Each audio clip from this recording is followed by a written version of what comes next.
child to deliver, taken with the blood and vine is the first little angel.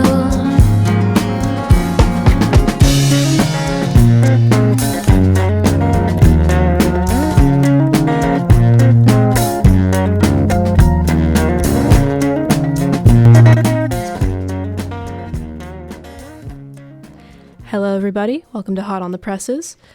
I'm Megan. I'm Sophie. And we're both sexy and like music. So that's really all you need to know. Took 2 seconds to drop the sexy line. Let's go. Yeah, Let's go. they have to know what they're getting into. They literally have to know.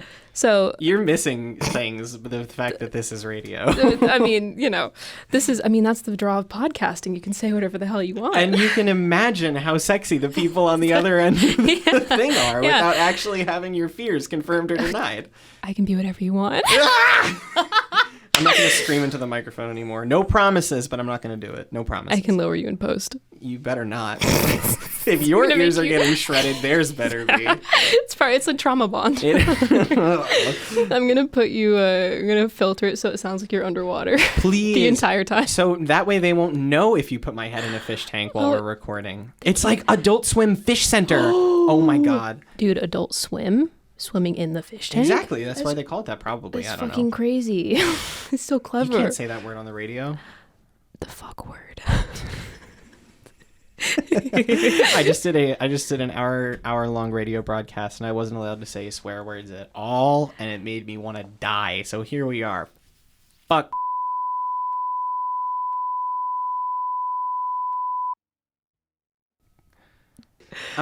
Anyway, I think everyone in all of the bands that we're going to cover today would be very mad at us for discussing their music in the same breath that we talk about perhaps sexual acts with Joe Biden.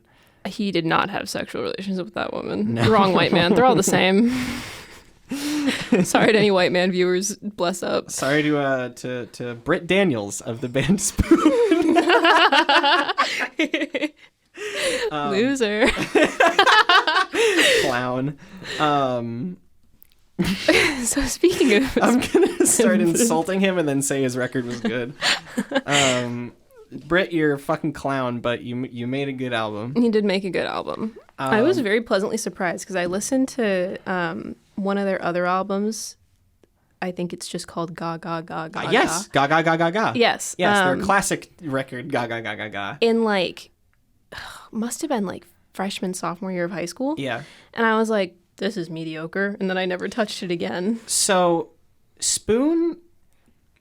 Okay, so something you have to understand about me is that the foundation of my music taste is built on, first, the FIFA soundtrack, which I've never played FIFA in my entire life, not once, but I learned that I think Gorillaz were on the FIFA soundtrack at one point, and there were a bunch of other bands that I was just tangentially into. Yeah. So I was like, these guys probably know what's up. So I went through the entire fucking FIFA soundtrack and I listened to the whole thing, and guess what?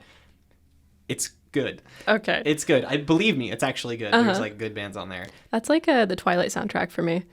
Because it has Grizzly Bear and also Muse on it. I was going to say, and I was like, Supermassive Black Hole. Yeah, I was like, I found Supermassive Black Hole and also Grizzly Bear around that time. Yeah. And I've to this day never seen any Twilight movies. No, me neither, actually. But I know that Supermassive Black Hole is in that movie because I've seen the baseball scene. Yeah, exactly. The iconic scene. Yeah, so the other foundation of my music taste at that time was in middle school. I learned about Coachella. I learned about it for the first time. Okay. And you're from California. Yeah. I'm from Connecticut. Okay. There was no chance I was ever going to get to Coachella Yes. ever in my life. So I decided what I was going to do was I was going to copy-paste the list of bands from Coachella 2015, and I was going to listen to all of them. I didn't make it through, but I did get to Spoon. And at the time... I was really into, this was 2015, 2016. So what was on the radio around then? What was on alternative radio in 2015, 2016? That was God. The peak of Walk the Moon. Yeah. And not Pray for the Wicked, the Panic at the Disco one with him smoking on the black and white. Yeah, sure. All that kind of stuff. And the thing that I'm specifically thinking, the Wombats. I was really into the Wombats. Oh, okay. So at that time, Spoon to me... Hot Thoughts had just come out. Mm-hmm. Spoon sounded to me like classic rock. And I was like, fuck that. I don't want any of that in my life at all. I hate classic rock. I'm not my dad. And then about 5 years later, I got Spoon recommended to me again by my friend's dad. And it was self-fulfilling prophecy. It was Gaga Gaga Gaga, and it was Transference, which is their weird ass album that they followed up Ga with. That's like, it's fucked up. They like it's like very minor key and very like almost like glitched out. Like it doesn't sound right. Like it sounds like unhealthy. But I totally dig both of those. I still don't really like Hot Thoughts, but those two are the ones that I have experience with. And Spoon, for years for me, were like, ew, classic rock. That's very funny. Disgusting. For me, I went into this expecting it to be heavily mediocre. I was like, I'm expecting to feel nothing about this. Just it's going to pass me by. And I was very pleasantly surprised by the fact that I didn't feel that way. I actually got quite a bit out of it. Yeah, I've been spinning this a lot. I haven't super gone back to it just because I've been listening to an ungodly amount of music lately. And it's just been like, I'm waiting for it to like, whenever I listen to a new album, I add the songs that I really like off of it. And then I wait for them to hit again. Yeah. So I'm waiting for that hit to happen for it to sink back in.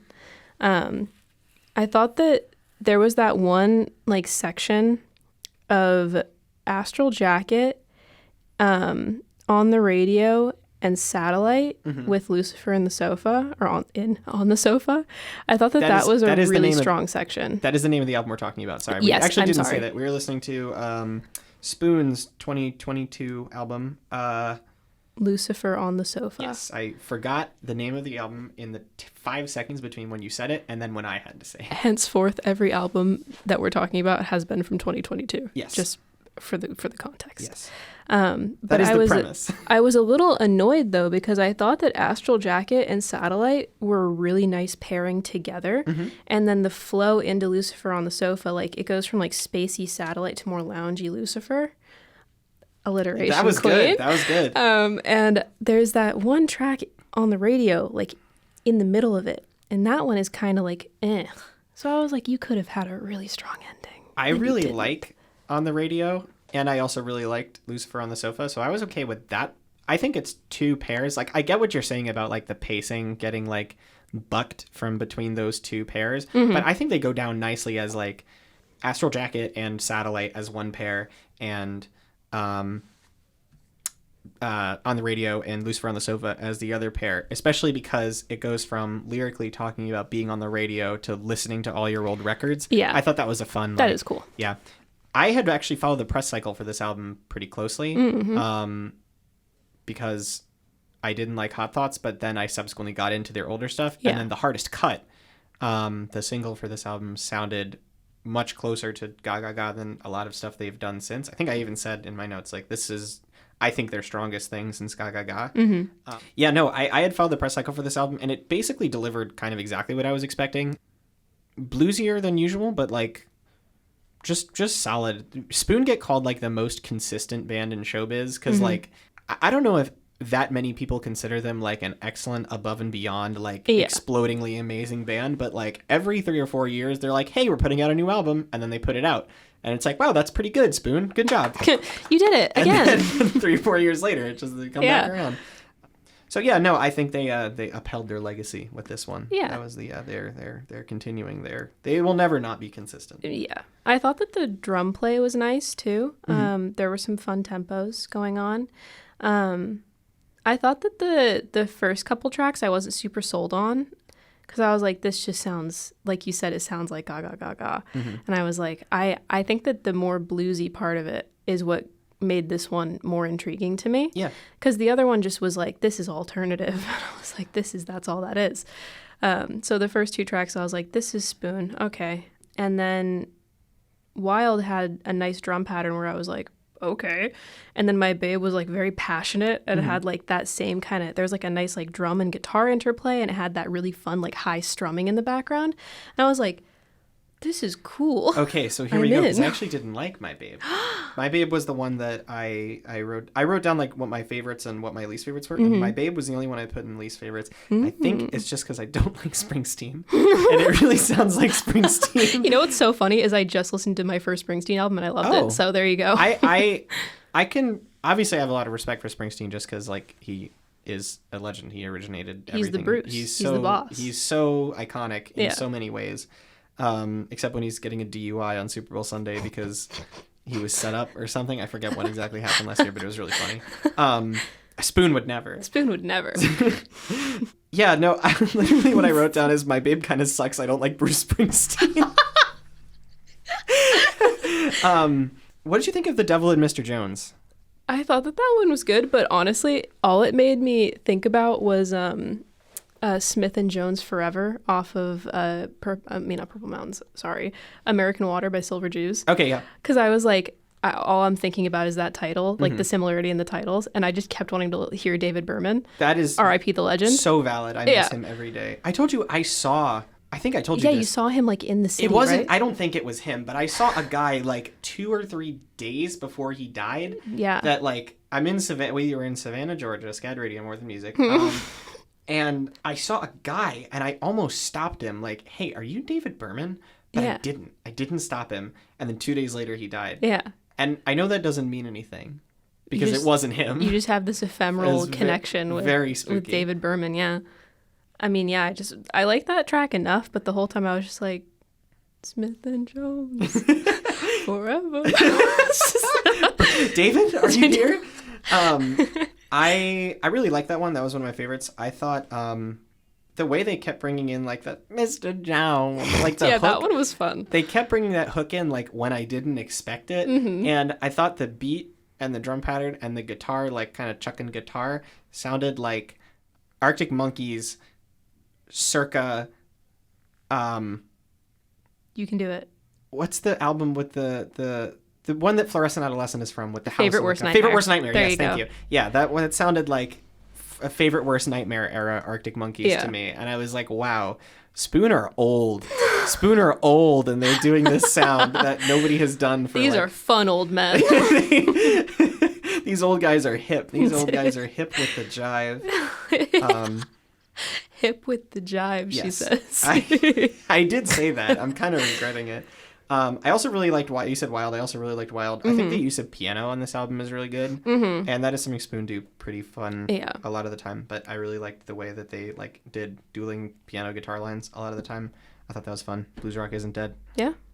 So I guess if you are a listener and if you are like me and you like nice drums, or if you're into Bruce Springsteen, or Favorite Worst Nightmare or Arctic Monkeys. I think not Wild. My Babe was the only thing that really sounded Springsteen. Yeah, honestly, it's just a solid alt record. A lot of fun, honestly. There wasn't really any moment in it where I was like, I'm so bored, stop it. Yeah.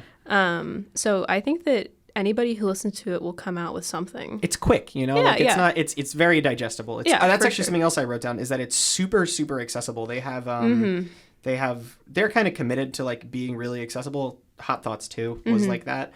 You can really hop in anywhere. Here. Like this could be your first Spoon album and you'd get what you need to get out of it. Before we move on to our next record, I actually did want to mention the opener Held. Oh, okay. Which is a Bill Callahan cover, which I didn't realize until I was looking it up afterwards to like do research. Do your due diligence. But yeah, no, that is a Bill Callahan cover, and I think I like it better than the original. Interesting. Bill Callahan is like, I know people consider him kind of an acquired taste just because of his voice. But I haven't acquired the taste yet, so I think. And you know what? That's okay. Yeah, I think this is a safe space. I'm also not old and stinky enough to have listened to Smog when they were a thing. Yeah. Sorry. You're not old and stinky like Spoon, man. No, I'm not old and stinky like Spoon. Who wanted to cover him. I have anything else I wanted to say? On the Radio made me think of the Joe Jackson song On the Radio, and I like that song, so I like On the Radio. On the Radio also made me think of God is on the Radio by Queens of Stone Age. Also a good song. And it just made me want to listen to that one instead. Rest in peace, Lanigan. I know. that news came out just yesterday. Big for loss, those yeah. listeners. That is so sad. He was one of the guitarists and vocalists and I believe keyboardists for Queens of Stone Age. Worked on all of their best records. Big loss. Big loss. Very big sad. One. So R.I.P. to him and also David Berman, who apparently we owe a lot to, both of us. And Bruce Springsteen, yes, who's not dead yet, but he's getting there. He's getting up there. Aren't we all getting there? Every at the end time of the day? I look at him, I'm like, man, you are just old now. He's pretty soon he's gonna be like that one picture of Prince Philip where he's sitting in the back of the car. Oh God! And he looks like he's a decomposing already. Do you think that the Queen is dead? No, I don't think she is, especially because they announced she has COVID now. But don't you think that might be a cover-up? No, she was in public. She was walking with a cane. She wasn't looking so good, but she's alive. They gave her a fresh transplant of like orphan's blood, and she's doing fine now. She got a new person's head transplanted onto her. Like, oh she's my fine. Lord! It's like it's like Out of Jimmy's Head. That's a deep cut reference. It was this Cartoon Network show from that second where they wanted to do live action, where the kid got hit by a train at Disney parks. Okay. And the only way to save him was to transplant the frozen head of Walt Disney into his body. That exists. That was greenlit. Yep. And it's a live action sitcom. It's kind of like Ned's Declassified, but he has cartoons in his brain, and they like pop out and talk to him sometimes. Oh my God! It's like Lizzie McGuire. It's like Lizzie McGuire, but like really bad. Okay. But that's what they did to the Queen. So sad. It had so much potential. No, it fucking didn't. It definitely did. Maybe he just becomes super racist because now he's Walt Disney. Oh my God. I think Sorry if that's a hot take for these anybody. minstrel ass characters popping out of his brain. He's like, does anybody have Song of the South on it? Oh my God. That was live action, so it wouldn't happen. But God. That's so bad. Anyway, black dresses, forget your own face. I liked this one generally. It gave me a migraine. Oh. So are you one for this kind of like wacky experimental industrial? Okay. Which is the thing, is I was like, why does this not hit for me? The thing that I wrote for it was the greatest crime of this album is being unremarkable despite its exceptionally brash style. Oh, just pitchforking this thing. Yeah.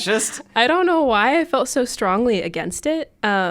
And the funniest thing is I wrote for least favorite tracks. None of them stick out. God damn. No, I was really into this one. I am a pretty big Black Dresses fan. Okay. This was my first Black Dresses album. Okay. I mean, I'm gay and transgender, so their music is very directly about things I care about a lot of the time.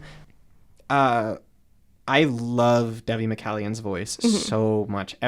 She guested on a bunch of tracks by Backwash, the industrial Canadian rapper Backwash, last year, that I really loved, and I think she's been like doing vocal work since then, because like her appeal on some of the earlier Black Dresses records is the way she would kind of sway in and out of making any sense, but she kind of like this project, it felt like she had more of a handle on that than on past ones.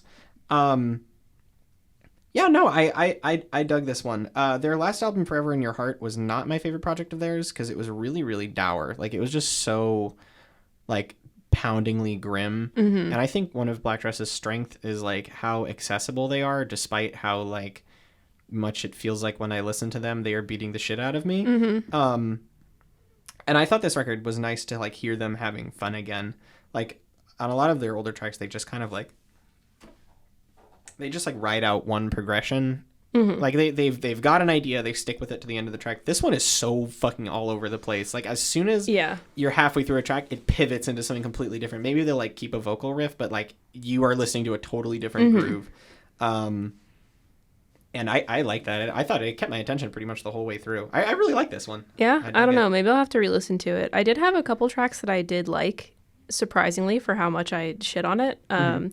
I liked Money Makes You Crazy, and I like Gay, Ugly, and Hard to Understand. Gay, Ugly, and Hard to Understand was really good. Yeah. My favorites were Earthworm, which I described as fucked up fax machine video game music, which I really liked. That was the one I do agree with that. That's the one that, like, a third of the way through, it started, like, getting chopped. Like, there would be, like, it would be, like, cut into, like, seconds of silence between the notes.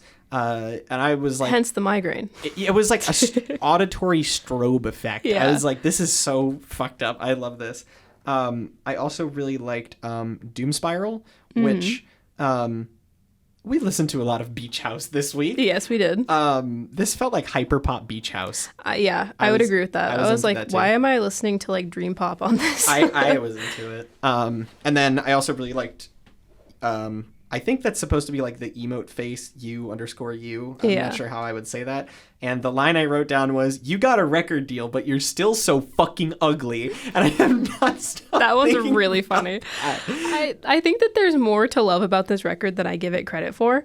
But it was just like, I came out of it. For context, I listened to this directly after I finished Big Thief. Oh, yeah, that's not going to do it. Yeah. And I was like, I had just gotten out of the...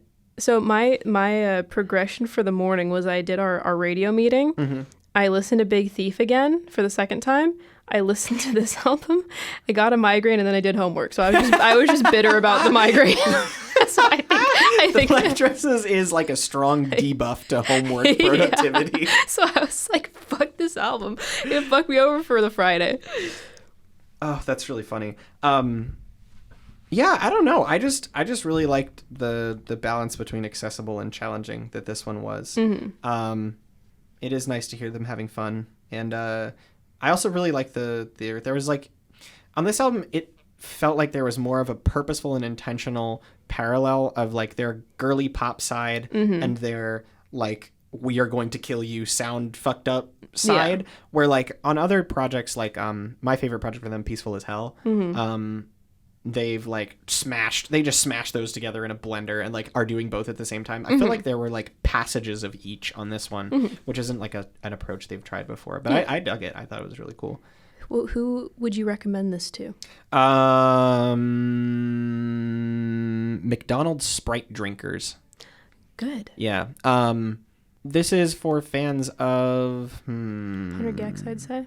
I think that people who like 100 Gex and want more noise. They're like, Gex is too fun. I need something that I would kill somebody to. You know that meme that's like 100 Gex fans when they hear a squirrel fall into a wood chipper and then it's like Elmo dancing or whatever? Yeah. So like that, but actually. Yes. Like literal. If you like 100 Gex, but you also like 9 Inch Nails, or you also like clipping. If you like clipping, you would probably if you like 100 Gex and clipping, this would be a fun midpoint between those two. Mm-hmm. Yeah, if you have very disparate taste in that regard, like you love electronic and you also love hard rock, and you're like, nothing will ever bridge the gap, this is your bridge. Also, this is going to be kind of a bold take. Oh. If you liked the new Halsey album. Okay, I haven't listened. It is...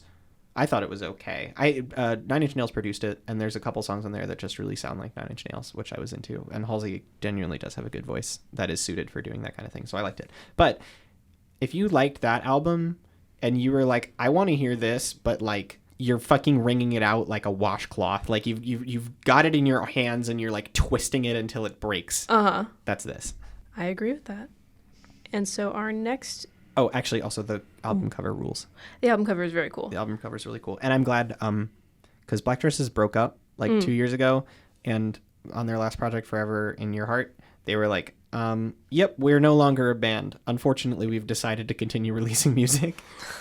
So it wasn't clear forever. And then they're like dead on, so they don't talk on social media because like there was like a lot of harassment towards them, which is why they like broke up to begin with. And it wasn't clear if Forever in Your Heart was going to be like their last thing, or if they had recorded that before they broke up and were dropping it. But now they have another album. So I guess so, yeah. I think they're just fine. And I am glad to have them back. So the next album, Gay Agenda by Shamir. Heterosexuality by Shamir. Oops. Gay Agenda is the single. I wrote that down wrong. My bad. What did you think of this one? So contrary to popular belief, I am straight. No, you're not. She's our token straight, and I am homophobic to her every single time. You scared the volunteers. I said we had just like locked onto the meeting or something, and Megan was like, or someone was like, "Oh, we accidentally excluded Megan from like XYZ activity." And I said, "Oh, it's because she's gay." Yeah. No, you said I wasn't allowed to come to the in-person meeting because I was gay and I smelled bad. Neither of which is true. Neither of which is true. But I just smell nice. You smell fucking like A1. Oh, thank you. I just love the idea of being homophobic to straight people is so funny to me. So that was funny. And then one of the new volunteers was like, looked genuinely concerned. And Sophie DMs me on Discord. He goes, I'm so sorry for being homophobic to you. I was like, it's okay, fam. I promise I don't take it personally. No, you should. You should take it personally. Actually, I opened my comments on this album with "as a token straight." As a token straight, you like actually spontaneously combusted upon listening to this. It was forbidden from you. I was like, I listened to it and I was like, I feel like I'm intruding on something. And I feel like I am intruding on something even more because I have strong feelings on it. Yeah. And I almost feel like I shouldn't. I think it's cool. I also have strong feelings on it, so I'm giving you permission to air your strong feelings. Thank you. As the token gay of this podcast. We have a good balance. Yeah. So I thought that the album had some nice highs where the lyricism was really soft and sweet, and I like the instrumentals. But some of them that were really direct statements, I thought were super like ham-fisted. 100% agree. Yeah. Yep. Like especially on the song Cisgender, yep. I hated that song. I didn't like that song either. Because I was like, it's sacrificing any tempo and rhythm in like the chorus for the sake of saying something. Yeah. And I was like, okay, I get it. I get what you're saying, and I understand why you're saying it. But there's a difference between like directness and honesty and bad writing. Yeah. So have you listened to Shamir before? No. Okay. So this is Shamir's like 6th album, I think, which is kind of crazy because he still feels like he's so like finding his wings, because his first record was called Ratchet, and it was like this sort of, the song Abomination on this album was kind of close to what that sounded like. It was a lot more like goofy rap with like sort of like cheap but like in a fun way sounding like disco house beats. And after releasing that, he had like a mental breakdown, and he like wanted to get as far away from that sound as possible, and he's been releasing these like self-releasing these like singer-songwriter very like personal and intimate records for the last few years. And I think he's almost refusing to play to his strengths on principle. Yeah. He's like, I have to duck categorization. I have to be stylistically evasive so that I don't get pigeonholed and like marketable or anything like that. But like, you have strengths. Yeah. You have like songwriting acumen and seriously a one-of-a-kind voice. I've never heard anyone's voice that sounds like this. Super unique. But like, okay, so I thought the ending of this record was really, really strong. Like the last 3 tracks, that's Marriage, Reproductive, and Nuclear. I loved all 3 of those. I thought they were really good. But you're right about Cisgender, that like the emotion here is like raw and like valid, and like I totally respect having to get that emotion out there. But it's so melodramatic. It's like I feel like I'm getting hit with a brick. Yeah. It not that anything ever needs to be subtle. Like not that anything, especially in this vein, like it never needs to be subtle, but this is like unsubtle to the point of artlessness. Yeah. You're shrieking like a fucking Muppet, my man. Yeah. Which is it's similar to how I felt about a couple of the cuts off the new Black Country New Road album, where I was like, I really respect that you're being this honest, and I respect you putting yourself out there.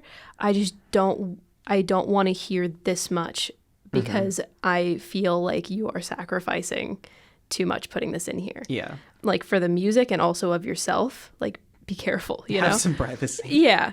And it's funny that you say that you really liked the ending, because my favorite tracks were like little like pokes of light through a tree. Like they were very few and far between. I liked Abomination, Father, and Reproductive. Everything else I was either neutral on or didn't like. Reproductive is, that one's just kind of pretty, right? I'm trying to remember it was very pretty. And that was when I was like, I want to hear more of this, and Abomination just was a lot of fun. I didn't like Abomination at all. Oh, really? I thought that one was annoying. Maybe I just was happy to hear him having fun after the first 2. He was being goofier. I think I've not been talking into the microphone. I'm so sorry if you're going to go back and edit this and want to kill me. But yeah, I thought for Abomination, for one thing, like I thought this was the sound you were trying to get away from. Like I thought this was what you did not want to be associated with anymore. a lot of the metaphors were like so goofy that they just didn't They were land for very, me. very goofy. I almost had to look at it as like a comedy song. So his biggest song is this song called On the Regular, and it was on a Spotify ad, which is why you might have heard of it. Okay. And it is much like this. It is like a dancey song with like comedic rap lyrics about like weed and stuff. Yeah. And it just reminded me of that, and not in like a good way, you know, like I know it wasn't released as a single, but it almost felt like hearkening back to that era for the sake of like, hey, look, guys, I'm still doing this sometimes. I really liked Reproductive. I did like that. I liked Nuclear just because I miss Bossa Nova, and I hope it comes back with I couldn't get into that force. song at all because of the first lyric on the track. Which is what? I will look it up right now. Okay. It was about a microwave. And I was like, homie, huh? You just get instantly turned off by crumbs in your bed and microwaves. I'm super concerned about lyrics. It's painful how much I care. If you hear a lyric about comparing a person to a food, you will die. So he says, you can nuke my heart like a microwave.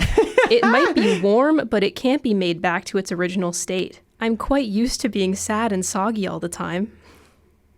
That is the first three lyrics. That's so fucking funny. So stupid. That's so good. I heard those in class, and I was grateful for a mask because I was gaping. I'm with you. I'm with him until the soft and soggy. I was like, this is excusable until you say that you're soft and soggy. I'm used to being soft and soggy.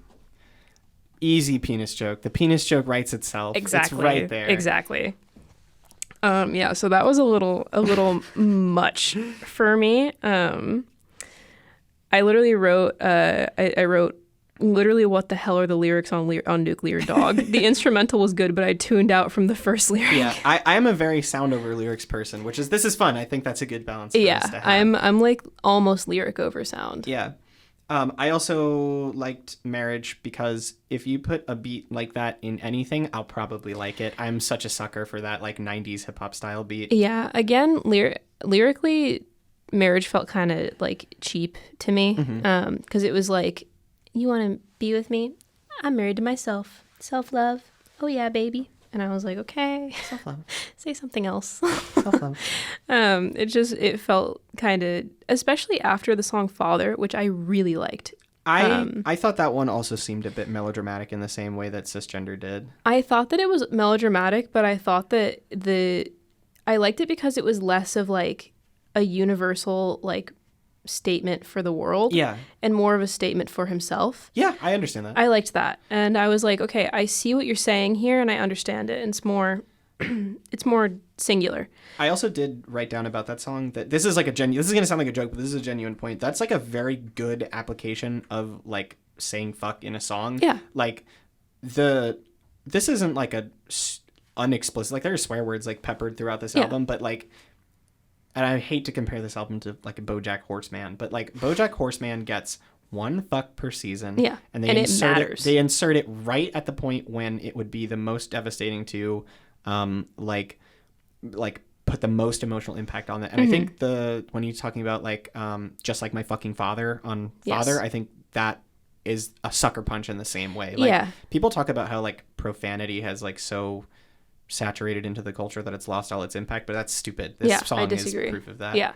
So I thought that one was strong, and then following that up, I think almost immediately with Marriage, I was like, oh, okay. I wish that we had stayed with those statements, and now we're back to universality and like more, I guess, platitudes. I see them less as platitudes, just like knowing what he's been through as someone who's followed him for a while. I'm not going to get too into it just because I don't know all the specifics, but it's he spent some time in and out of mental hospitals and like psychiatric care. He learned he has bipolar. And he's talked a lot about like taking care of yourself is very difficult when you have like you're sometimes so uninvested in your own health. That makes sense then. And it does that, like that background context does like it helps. Yeah. He had a previous album called this is gonna sound stupid, but it's called Be the Ye, Here Comes the Haw. Okay. Because that was when Mitski and Mac DeMarco both had their own cowboy theme projects coming out, so he was like spoofing that. But that album was about a lot of like failing to take care of yourself and being so in the ground about things that I feel like a song like Marriage is just nice to hear him on an upswing. It feels genuine to me. That makes sense with the context, because without it feels sort of like the really marketable like self-love pop, which is interesting given you're right, like how much of this album is so like broad statement, melodramatic, personal. Yeah. So that was how I felt about that one. I also like Gay Agenda. I just heard that one as a single and was into it. I was not as big of a fan of that one. I liked the chorus. I thought it had a nice chorus. I thought the production was really nice. Oh, I want to talk about the production on this record because I thought it was really weird. But before that, I also liked Caught Up, which is nothing revolutionary, but I really liked the hook. I thought it was really catchy. So this album was produced by, I was surprised I'd heard of the producer because Shamir is kind of like I think he produces a lot of records himself a lot of the time, but this is produced by one of the guys from the band Strange Ranger, who are like this weirdo psych rock band that I kind of like. Mm-hmm. And it's not very good, is it? No. It is, yeah, so... It felt kind of flat. It's tinny. It's like weirdly tinny, but that's like a choice, right? Like it's not, you wouldn't do that unintentionally. You would hear that.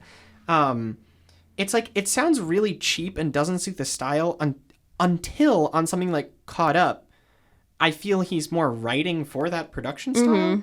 That song works because you're matching like the tone of your song and the instrumentation you're choosing to the production you're using, which like, yeah, that's what production is for. But it feels like in order to try and unify the record, he had songs produced in a way where they all are produced similarly. So the sound is very unified as a whole, but like I care less about that than the songs sounding good, you know? Yeah. Like it's not, yes, they all have the same sound, but the same sound doesn't necessarily suit every single track on this because the stylistic variation is so wide. Yeah, no, I agree. And it was kind of funny because I feel like sometimes you don't even notice production that much if you are listening to a full album because you're like, this is just how this album sounds. Mm-hmm. But I went from listening to that to immediately listening to Bon Iver, and I was like, oh my God. I'm not a Bon Iver fan, but the production on all the Bon Iver records are so good. Yeah, I just went to it and I was like, this is balanced, it feels soulful, and then I went back and listened to like another one of these songs and I was like, why are you in a can? What? Why are you inside of a tomato can? It's like this Heat recording in a meat locker, but he's just recording in like a tomato soup can he hollowed out like a little mouse. That's an image for you. That's really good. A very small Shamir dressed like the album cover with the horns just sitting inside. Yeah. He's a little forest animal. Yeah. I guess my final thing about this record is that I really appreciate like his all-consuming musical diet and like his willingness to try all these different things and sounds, but like you have to know where your strengths are, like you have to know what you're good at, and I like you can do any of these things in the studio, but like when it comes time to produce a project and release it, like you have to know what you're good at or you're not going to make a consistent thing. All right, so next up we have Alt J, The Dream. I have mixed emotions about this one. Okay. I also have mixed emotions on this one. Are you an Alt J enjoyer, Megan? No, I actually hate their early output. Oh, shit. Yeah. Okay. I went back and I listened to them and I was like, oh, it's this guy. You had forgotten. Yeah, I did. Because that was like they released like what their album with like it's like the Fire Opal cover. That is an awesome wave. 2012. That's 2012? Are you shitting me? Yeah. Oh my God, I'm so old. I was like, okay, I definitely that record's 10 years old. Yeah. I'm gonna shit my pants and die right here in the studio. So I was like, God. Oh, it's this one. I think I've heard a couple songs off of this. So I listened to Fitzpleasure and Breeze Blocks, and I was like, Slappers. why is he sounding like that? Slappers. Why does he sound like that? I don't know. Why is he doing the stupid indie voice? Know. It's so and good. why? Like all of it was just. It was not. Yeah, like he wishes so bad he was born in like the Bahamas, like or Jamaica. He's trying so hard.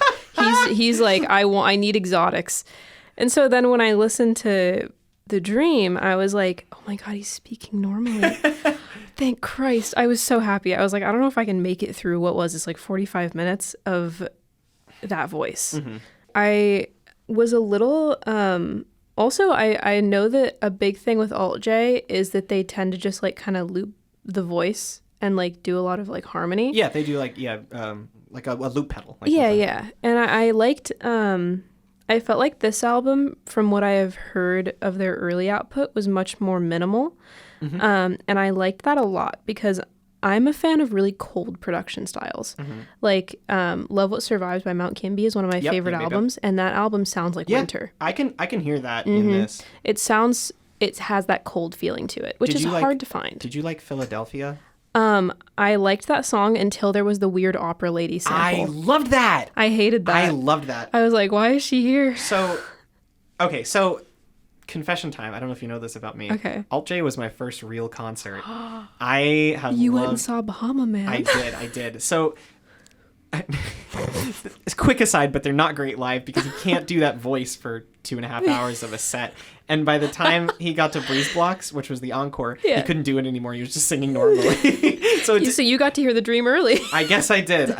He also forgot the words to Breeze Blocks. That's so funny. He was like singing it and he fucked it. He like said the second verse and the first verse and he said, "Those aren't the words." And his British voice. It was really funny. Phantogram opened for them and they fucking killed it. Okay. Phantogram was way better. Stole the show. Stole the show. So my first bullet point on the dream is, okay, phew, it's good, thank God. Yeah. Because Alt J, this is their fourth record. They have An Awesome Wave. They have, which is, in my book, that's a classic. That's like a foundational record for me. I love that album. I love Fitz Pleasure, which is like, it's so funny that you hate that song so much because I fucking love that song. They have This Is All Yours, which is like kind of the first album too. But like quieter generally. Yeah. And they did Relaxer, which is one of the most embarrassing albums I've ever heard put to record. I've heard a lot. That one has a mythos. It's fucking bad. The singles were like good and sounded like their past work. And I was like, oh, I'm excited for this. And then they covered The House of the Rising Sun. Ooh. And if you can imagine The House of the Rising Sun sung. Can you please imitate it for me? There is a house in New Orleans. Spitting. They go. Oh shit! When is your first concert? Yeah, it was not good. That is a really bad album. Yeah. And they're fucking. I'm not going to talk about "Hit Me Like That Snare" on this podcast because that's not what we're talking about. But if you want to hear one of the worst songs you've ever heard in your entire life, look up "Hit Me Like That Snare" by Alt J. It is embarrassing. So this record to me, it's not doing anything crazy in terms of like their overall discography, but it is a course correction. It is one they needed so badly. Yeah. It feels a bit transitional to me. Like it doesn't feel like a major step for them. But like there's enough here building on This Is All Yours that I could see their next project being interesting in a good way. Like this is a nice stepping point for them. They seem comfortable in this area. I'm happy to hear less of the vocal layering, because I think that after having his voice be such a focal point for so long, I'm happy to see them paring it down and putting more focus on individual like instrumental aspects. I think that does a lot, and it makes it a little bit more engaging versus just like the oversaturation that I think was present on their older stuff. Personally, for me. There is a funny little moment. So are you familiar with the world's most unwanted song? Yes. Why, yes, I am. So you know the children's part where they go, "At Walmart." Yep. I had listened to that song the day before I listened to this album. And when I listened to Hard Drive Gold and they had the children, yes, I was like, "At Walmart." Like, that was all I could hear. And I'm not going to lie, it ruined the song for me. No. I like the song enough. But for the lyric about like, I looked up what a neoliberal was is so funny. That song, so I don't know how much you know about like Alt J's lyrics in the past, but that song's about crypto. That song is straight up about crypto. Yeah. And it was fucking inevitable that they would do a song making fun of crypto. Okay. Like that's so directly like up their alley. There's like they will do this song. Okay. And I'm so glad they like did it taking the piss out of it because they could have made it really like dark and like I've lost all my money. I'm wasted by the internet. But no, instead they're Doge took my kids. That's me thinking about them at the end there. But no, the don't be afraid to make money, boy. I loved that shit. I loved fire. Yeah, it was funny. I hate that it just was a bad timing for me. I also loved Philadelphia. I think that's their best song since their first album. I was so torn about that one. There is a song on This Is All Yours, the second album, called Hunger of the Pine, which has a very... So they don't use samples like super often, but they are sort of electronic. They always have been. Yeah, they're like adjacent. On Hunger of the Pine, there is a very prominent sample of Miley Cyrus saying, "I'm a female rebel." And they just just kind of loop it at random points through the song in the same way that they use the opera singer on this song. Okay. And I think this song like kind of perfected what they were trying to do. That like I like Hunger of the Pine. I think that's a really good song, but this is such like a weird use of a sample. It is like, very strange. Anchoring a song around a sample of something like so completely different. Yeah. I thought that was really fun. And I thought, what opera does someone sing the word Philadelphia? I have no idea. But the thing is that I loved the instrumental in that song. Yeah, it was so good. It was beautiful. Like it glistened. It was super like full. I loved all of the string work on it. Strings are a really quick way to get me to just like forgive a lot of sins in a song. That's me with xylophone. That's me with fucking banjo, dog. If I hear a banjo, I love a song immediately. I am excited to talk about Big Thief then. Yes, and so I liked it. A lot of it had really nice subtlety. That opera lady, I don't know. I'll have to listen to the song again. But I think you should give it another shot. Yeah, I think I should too. I did like the other location name song, Chicago. Yep, I thought that one was good. My favorite tracks were Happier When You're Gone, The Actor, in Chicago. I actually didn't write anything down about The Actor. I barely remember that one. I liked that one. I think it was a single. It was probably the darkest instrumentally, other than the one about someone dying. Yes. I want to talk about that one too. I don't know why I didn't write that one down, actually, because I did really like that one. I didn't like that one. Really? I was not into Get Better. I didn't like it as a single, and I liked it even less in the context of the album. I liked it. It sticks out. It sticks out a lot. It does, but it stuck out to me in a good way. I think because I have been getting into much more minimal music lately, so that one kind of just ticked a box for me. And hearing it in the context not just of the album, but of their larger discography, I was like, this is growth. This is a branching out. This is good. It definitely is. But yeah, The Actor, I think just growing up near LA and Hollywood, it was a cool like thing to hear about. I liked the way it told the story. I do remember that one. That was the one he's like on drugs. Yes, he's like, he's looking for cocaine. And I liked that one quite a bit. Cocaine. Yeah. I thought that the back end of the album, like the last few tracks, were really weak. Yeah, I actually also wrote that down. I didn't like them at all. I remember I watched Fantano's review and he liked one of the ending tracks a lot, and I was like, why? Cringe fail. Mentioning Fantano in the first episode of our podcast is going straight to the bottom of the Spotify charts. We're never coming back from this one. You can everyone come and stake out my dorm and kill me. I watched it too, don't worry. Yeah. I watched it after I listened to the album, for the record. Yeah, no. He was less sold on it than I was. I thought it was pretty good. He was about the same level of sold as me, but he liked very different aspects of it to me. Yeah, he really liked Get Better. I didn't. I liked that one. Lyrically, I liked it. I also liked it lyrically. It is a very solid storytelling moment. And I think that the fact, once again, this is very much a difference between me and you and what we look for in music, with the fact that it is a very lyrically centered song. And that works really well for me, because I like the storytelling a lot, and I thought the instrumental it built well, and I thought it supported the story well. But I think that the instrumental probably for you was lacking, right? Not necessarily lacking, just repetitive. I found it grating, stretched out to that length. Okay. And I didn't think his vocal delivery treated the lyrics especially well.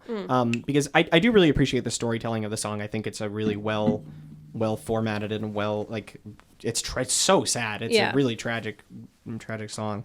But I don't feel like his vocal delivery sold it that well. I'm not saying he should have gone into his nose like he always does, but Can you imagine on that song treating it with that vocal? I can't. I mean, what's the song from the first record?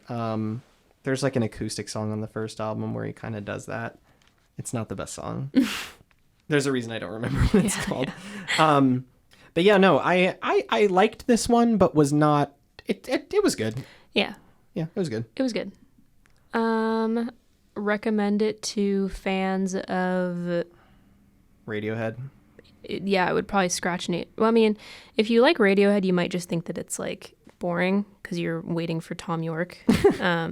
But if you different nose guy voice. Yeah, if you're an open-minded Radiohead fan, let's say that. And I think that if you are just kind of into alt and you want something that's a little bit moody for this winter season before all of the cold completely leaves, this might be good for that. So moving on to our first of the 2 double albums, which is Beach House with Once Twice Melody. Okay, so I have things to say about this. I have context for Beach House. Go for it. Personal context. Oh, shit. So I had never heard any Beach House songs before 2017 when a fateful encounter happened. Which you was met Beach House. I did not. I went to a Fleet Foxes show at Hollywood Bowl. And for the Megan listeners, is a massive Fleet Foxes Fleet enjoyer. Foxes is my favorite band ever. And my seats were so close to the front, I sobbed when I got there because I was so excited. And Felt his spit on your face. Oh, for sure. And Beach House were the opener. And what the fuck? That's awesome. It was a loaded show. And they played for so long that they had to retroactively be changed to a co-headliner. And I was pissed.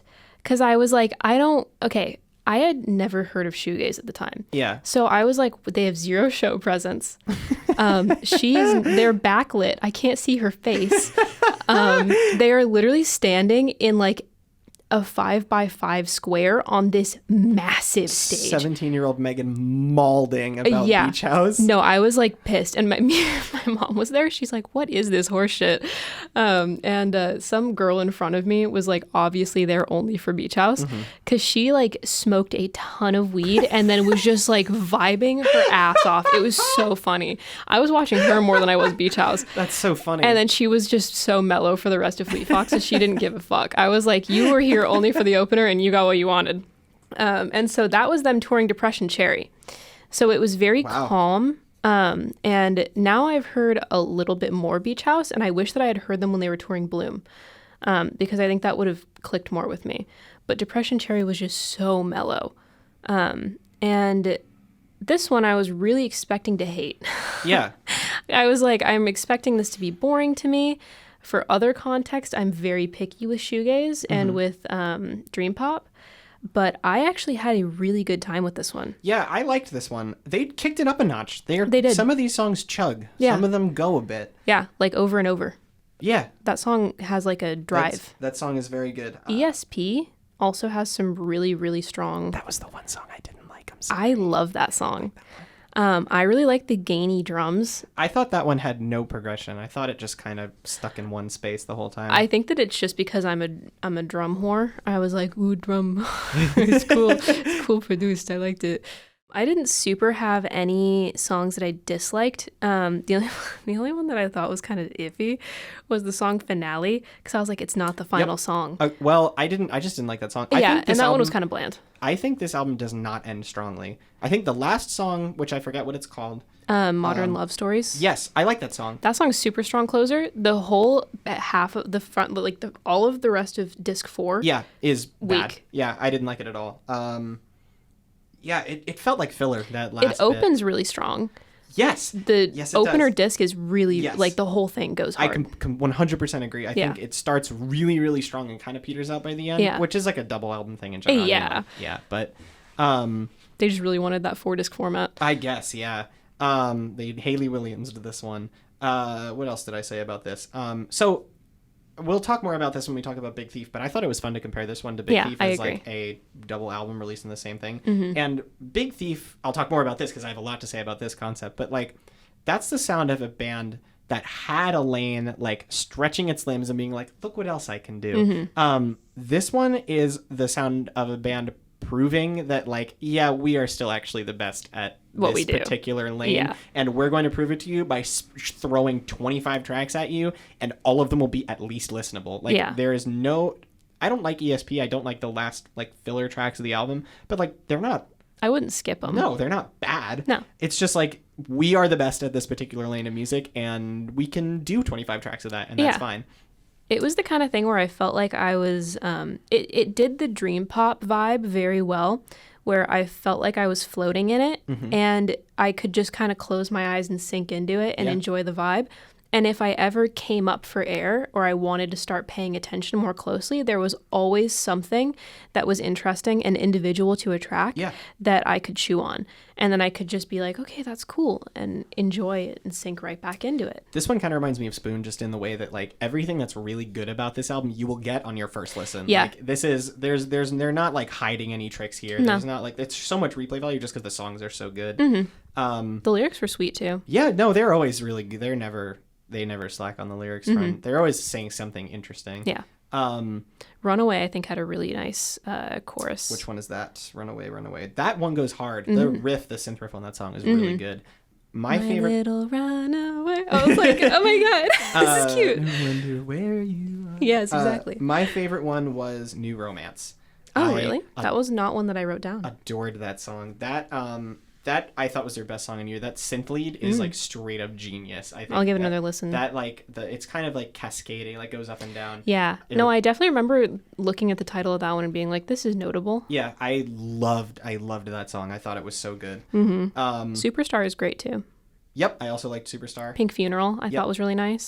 Pink Funeral I wrote down. That Pink Funeral is like kind of harrowing for Beach House. Like the string passages on that are like they're not fucking around. I mean, it's a pink funeral, but it's still a funeral, you know? Yeah, that's true. That one also kind of reminded me of a lot of early 2000s like down tempo music, like fucking Bonobo and like Cornelius. Fuck Cornelius. For the record, fuck Cornelius.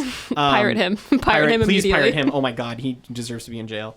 And especially Air, the band Air, that really reminded me of Air's Talkie Walkie from the year 2000 is one of my favorite albums ever. I love that record so much. And I think that song gave me a lot of really good Air-esque vibes. I really liked Through Me, just because, as mentioned before, I dig Bossa Nova, and I am glad to hear Beach House pulling out the dream pop Bossa Nova. You're getting a little Bossa Nova revival this week. I am. I'm so glad about that. I listened to this record. The band is called Marinero, Marinero. I forget what it's called. The song is called Alcatraz Island, and it's like basically a full Bossa Nova album, but I loved it. It's like Latin jazz. It's so good. Did you like the Bossa Nova cut off the new Billie Eilish album? I did, yes. I also really liked that one. I liked that album, and I think the Billie Bossa Nova is really good. I thought that one was lyrically really good, too. Okay. It wasn't what I was expecting. I gotta say, I think that the one that I've come back to the most has been Over and Over. Yeah. That song, I cannot believe that song is 6.5 minutes long. Yeah, it passes so quickly. That's like, a Beach House thing. I almost wish that it was longer. Like, I finished it and I'm like, oh man, which is nuts. I wrote down that one sounds very classic Beach House to me. What Beach House records have you listened to? 0.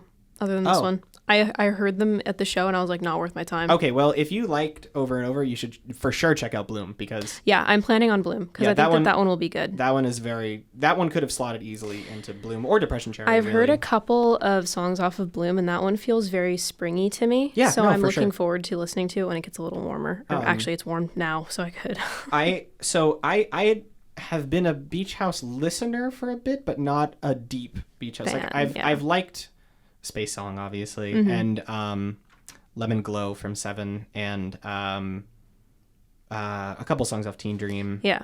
But before I listened to this, I went back and I listened to like 5 Beach House albums. Wow. Just because You're like, if I'm going to listen to 25 tracks anyway, I might as well. Yeah. So I started with Teen Dream, and then I went Teen Dream, Bloom, Depression Cherry, Seven, and then this. And this one doesn't really sound like any of them. Yeah. It is, like, obviously it's Beach House, so they all kind of sound similar, but, like, this record has some, it's got more get up and go than some of the other ones. Like, it definitely, like, chugs and, like, I keep using the word chug, but I think I mean that in the way that, like, a song by The Strokes chugs, you know? Like, it has, like, a... Yeah, no, I understand what you mean, for sure. It has a... It's a particular rhythm. Yeah. Yeah. Yeah, I really like this. Yeah. I thought it was very good. I don't think it's their strongest by far, but I'm excited. It made me excited to listen to more of them. I think that if you're gonna listen to it, I would say listen to the first 2 discs, and if you're like super sold on it, Yeah. go ahead and proceed. Yeah. If not, then the last half will probably not impress you either. For sure. You don't need to waste your time listening to an hour and 24 minutes of Beach House. No. Says the person who spent, did do that. Who spent like 5 hours listening Yeah, to Beach no, House. I listened to this and then I listened to it again in full the next day. So Yeah. I was like, I just wasted 3 hours of my life on this album. Not waste, but you know what I mean. I feel like doing a for fans of is kind of pointless on this, because if you're a fan of this kind of genre of music, you know about Beach House. Yeah. Slow Dive. If you Yeah. like Slow Dive. I actually listened to Souvlaki for the first time last night. Oh, what'd you think? Very good. I love Super that good. record. I love that I was very sleep deprived listening to it, and Dagger put me to sleep. Yeah. But I listened to it again today, and it was very engaging. People suck that album's dick like so much. Yeah, in a that way and Loveless is very great. I think Souvlaki is better than Loveless. That's been what I've been hearing. I hear people beating the shit out of me in our comments that we don't have. I know. I think that Loveless will also tick a box for me because I like drums, and the drums are more Yes. like present on No, that for one. sure, yeah. Have you ever heard a Series in Calypso in the Deep Time? Yes. Candy Claus. Wow. Yeah. I love that record. Love that album. Yeah. That was my gateway record to shoegaze. I see. I don't even consider that much of shoegaze, but I totally which get is that. exactly Yeah. why it was a gateway, because it was just the really sunken vocals with like that one is a very maximally produced Yeah, that album. one is huge. It's Super, like a brick of. I want to see what the waveform looks like. Yeah. looks like. It's just a probably just like rectangle. quirk. Yeah. I love that album, and like songs like Transitional Bird and I love Fell in Love at the Water. Like, it's just a great record. The one I really like is I don't remember what it's called. And yeah, that one, the synth and the drums are very strong on that. So I think it's just going to be interesting to see where all of these like very well beloved Pangea Girls is the one I really Pangea like. Girls is I so love that good. song. Yeah, so if you like this type of music, or what we've been talking about with like sinking into a vibe and just really being tuned into the sound of the music, this would be I think this is a great homework album. It just really puts you in a mood and lets you stay there for most of it. But it's not going to bore you. It's going to keep you engaged. Yeah. No, I agree. And it's also long enough to be a homework album for us. Art school. Yeah, art school. So yeah, that's my thoughts on it. And now to transition to a very, very, very different album. Super different. Pray For by Alice Glass. Okay, one badass move to call this album Pray For. Yeah. Oh my God. Queen. Okay. I did like this album. You didn't? No. Which is hilarious because I preferred this way over the Black Dresses album. Wow. Yeah. Okay. And I thought that they were comparable. Do you like Crystal Castles? Never heard them. Okay. But I almost don't want to because I know that the dude is a douche. Well, she said pirate them. Alice Glass said it's okay to listen to them, but cool. pirate them. I have permission. Yes. So, also, he's a douche is understating it. He's a criminal and should be in jail as well. Okay. So, I think for me, Crystal Castles are sort of a you had to be there. Okay. Like, I have a lot of friends who are really into Crystal Castles, and I really like what's the fucking song by Haunted by Laura Les? Okay. Which sounds like a Crystal Castle song, and I really like that song. And I can't explain why I don't like Crystal Castles. Sometimes it just hits. Yeah, I feel like, so this song is like, this isn't for me, but I feel like a lot of like current hyperpop fans who fucked with Crystal Castles back then would appreciate this. To me, if you like what's it called? Like all of the remixes of Hand Crushed by a Mallet off of 100 Gex and the Tree of Clues. I don't think I wouldn't compare this record to those at all. I would. There are a couple, because it's that like more aggressive, like almost rock infused sound. The to me, tone is very different though. It is. I'm just saying, as far as like having, because I think that with hyperpop, sometimes you don't have some of those more like hard, like rock elements. It's more just the noise. So this one is... This is the Underscores propaganda hour. Please, everyone, go listen to Underscores. They're my favorite. I love them so much. This album is immensely noisy, though. Yes. No, yeah. The first track ends in just pure noise. I am getting a cheese grater in my ears when I listen to this. I thought that the beginning was super strong and very engagingly aggressive. But from the song The Hunted on, I was like, I have one track that I picked out that I really liked on this record, and it was The Hunted. That's very funny. Yeah. The Hunted I thought was kind of weak, and I didn't like the I think you're going to learn about me. I'm picky with samples. And at the very end of that song, there's big cats. It starts with growling and purring too. Yes, and it I liked the purring at the beginning, but the big cats at the end, I was like, these are stock sound effects. That's so funny that you're picky about. I love samples. I like them too if they're used I think elegantly, but this time I was just like, this is a little much for me. I liked that it got kind of dreamy at the end. The closer is very floaty, and I thought it was a really nice change of pace. I think that this kind of, for people who like early Grimes, yes, yeah, this would be really good for them, because her new shit Grimes does not scratch that itch, but this would. No, I actually do agree. I didn't think of that comparison, but I could totally see that. Her vocals on this album are really good. That was one thing I ended up really appreciating with this album. Kind of in the same way of Shamir. You have a one-of-a-kind voice. I have not heard vocal delivery like this. I mean, I don't listen to Crystal Castles, so I guess that's why. But you have such a unique voice, and I feel like it's not being used to its full potential here. Oh, you think? No. So her vocals are so elastic and so emotive. She's going up and down. She's shredding her throat. And I don't understand the way these songs are written and structured. There's just not, they're so anarchic. There's not it's hard to hold on to any one thing. I said these feel like songs using the sounds and stylings of more mainstream pop music, but they don't really have choruses. They don't really have hooks. And pop music as pure texture isn't something I'm super interested in. I don't listen to other music that sounds like this for this reason. Yeah. I think that this was super interesting. And I liked that kind of bastardization. I thought it was cool. And I think it really just comes down to what you're looking for out of a noise pop album. I'll say I could get down with you saying that you called it a bastardization. That reminded me of this album that I heard last year called nobody listened to this album, but it's called HR it's by this artist called Meljoan, Meljoann. I think I linked it in the Scad Radio Discord because I was fucking losing it for 2 days about this album. And that album feels like it's doing what I just said.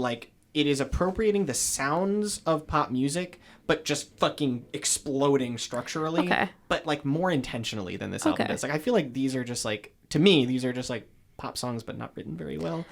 Meljoan is more actively doing that. It's she takes more sounds from 90s weird R&B. Yeah. But it is very much that. It's sort of. I think that I read this one as the spread and the diversity of structure as sort of just the fact that she's expressing a lot of trauma on this. Yeah. And so I thought the scattered sound sort of fit that, where it was just it felt like a very raw processing kind of album. Yeah, it's a very raw album. Yeah. And I liked that a lot about it, was it felt convincingly enraged. Yeah. Is something that I would say. Yeah.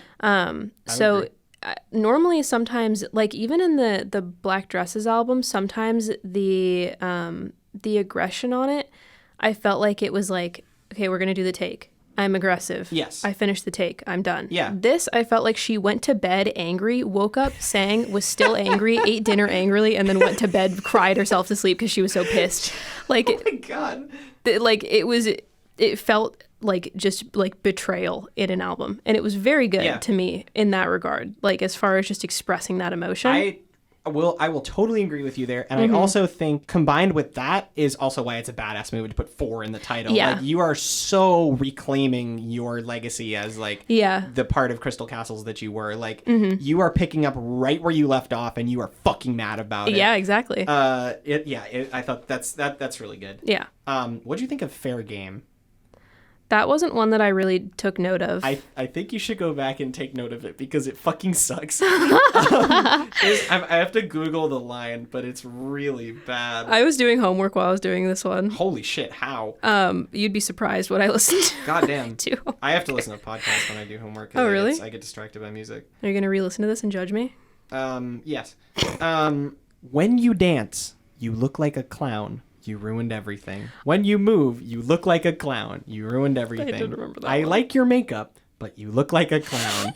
You ruined everything. Where would you be without me? She talks about clowns in this Like song over and over. She's a juggalo. What do you mean? I guess. For fans of the garden.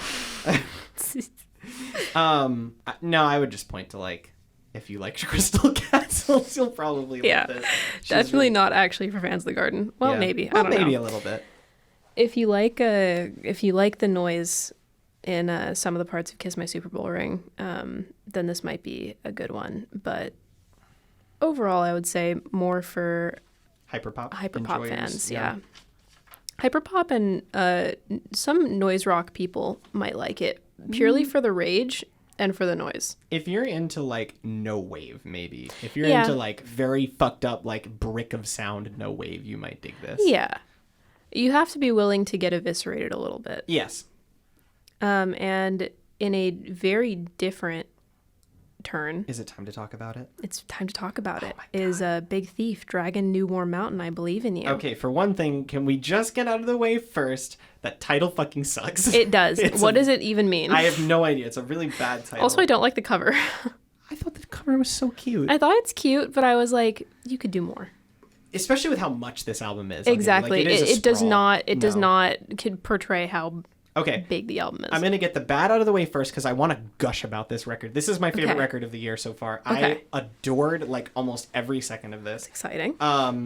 Change, the opener, is really generic. Okay. I didn't like that song at all. I thought it just any folk artist could have done this. Sparrow is, I said, sluggish and unrefined. It's kind of repetitive. I just didn't care for it. Red Moon is the only country song that I didn't like. I found it pretty underwritten and silly and Okay. dull.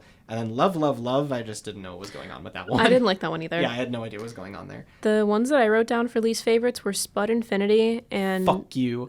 You have to explode now.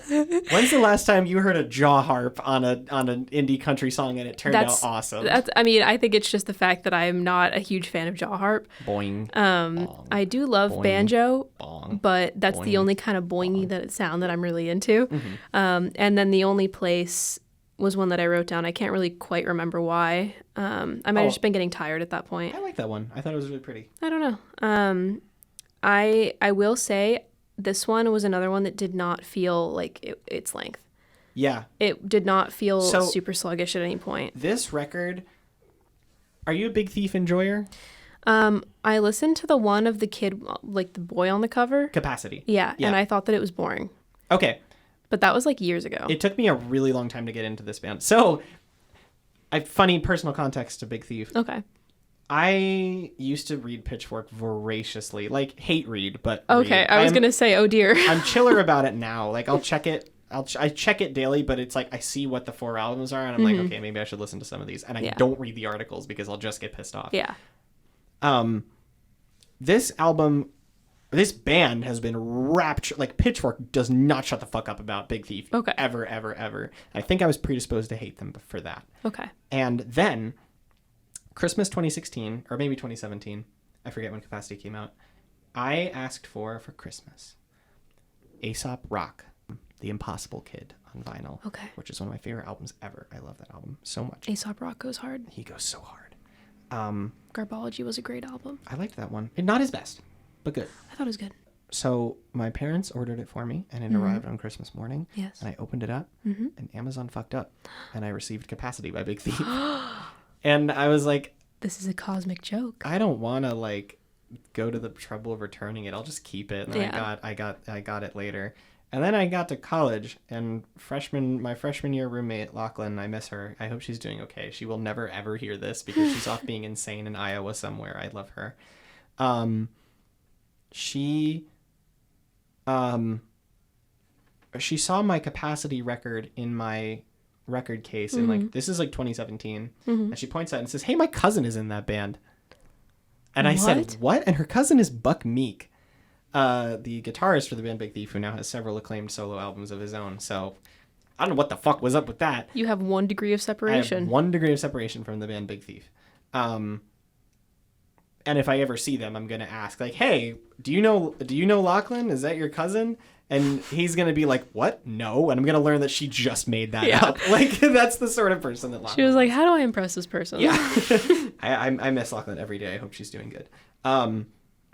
So then I got into Capacity, and then I didn't listen to UFOF or Two Hands because I have this weird complex when something is really, really critically just like the entire critical world like barfs on an album like this is the greatest, this is like God's gift to music. Yes. And Big Thief got that. So that happened to me earlier this year with Ants from Up There. Like I did not want to listen to it for a few days, like for like at least a week. I was like, I can't have other voices in my ears while I'm reading. It just makes me not want to engage with it. Like I will just like, nope. I will get over it eventually, but like I do the exact same thing. I will hate even hearing about that album for the time being. And Big Thief get hit with that hard because the internet music critics love to stroke off about them like a lot. So I had not heard UFOF or Two Hands until 2 days ago, and they were really good. Okay. I like them a lot. I like Big Thief more than I think I do every time I listen to them. I think Adrienne Lenker has a one-of-a-kind voice. She's amazing. We're having a big release week for unique voices. Yes. She is such a pretty voice. I love her. And so I love Big Thief, and their last 3 albums, I haven't actually heard the first one, but their last 3 are like, they have a sound, you know, like they have a lane and they stay in it. And that is not a bad thing. That is not a bad thing not at a ding on them. There's a huge difference between having a sound and being a one-trick pony. Yeah. This album feels like they set out to prove they are not one-trick ponies. Yeah. They did not have to do that, but oh boy, did they do the fuck out of it. This is like, it's so effortlessly diverse. Like every sound they step into, they sound like they've been doing it for years. There's one song like there's that like kind of, so I'm gonna split it into quarters in my head. So in like the second quarter of the album, there's like a lo-fi song. That is Flower of Blood, I think. I can't even remember. But there's like one song where I was like, I'm listening to a lo-fi song on a country folk album. I believe it is Flower of Blood. I think so. And there's like one section there where it just becomes way more alt. And I was like, this fits somehow. Why does this fit? And then it goes right back into like, I forget how it picks back up into country, but it just goes right back into country. And I gotta say, there was the vocal performances I loved a lot. They're so good. And one of my favorites actually was one of the really quiet tracks. Yeah. Which was Promise is a Pendulum. Yes. I loved that song. Heartbreaking. Like I was listening to it and it was like, it made me like feel something. So Promise is a Pendulum is like, that's almost like more standard issue Big Thief. Like that's what they sound like a lot of the time. Maybe I should go back and listen to Capacity. You should listen to UFOF. I think you would like. That one's more minimal. Okay. But their past albums are like kind of country, but this one is like full bore country a lot of the time, and her voice fits like country keening. I'm thinking about the song.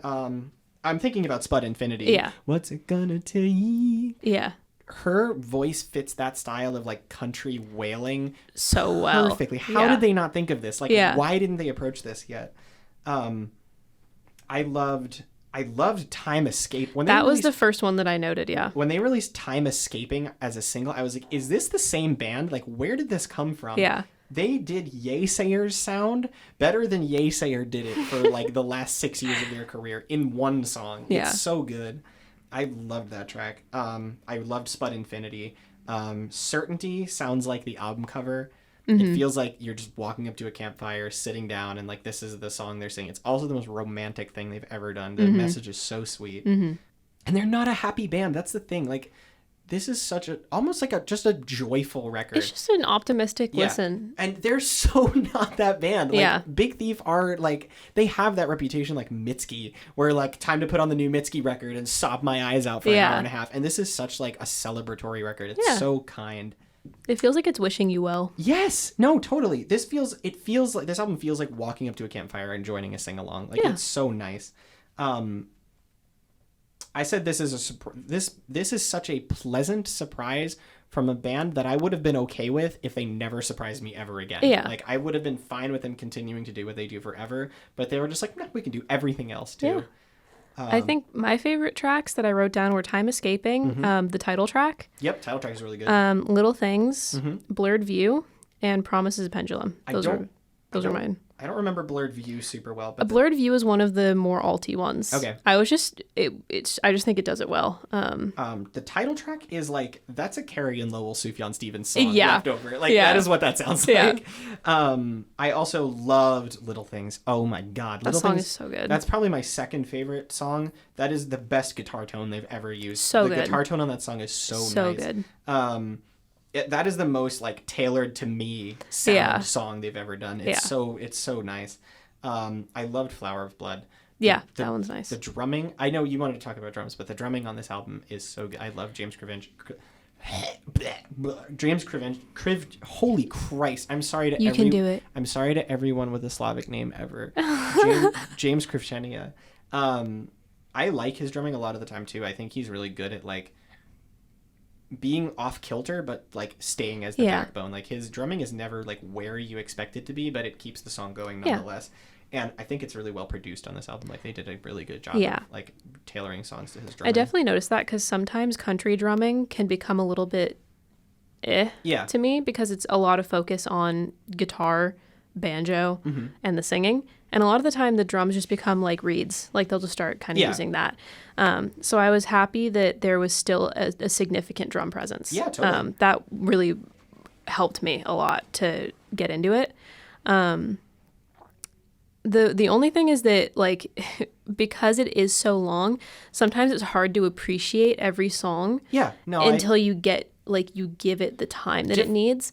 So it is a commitment of an album.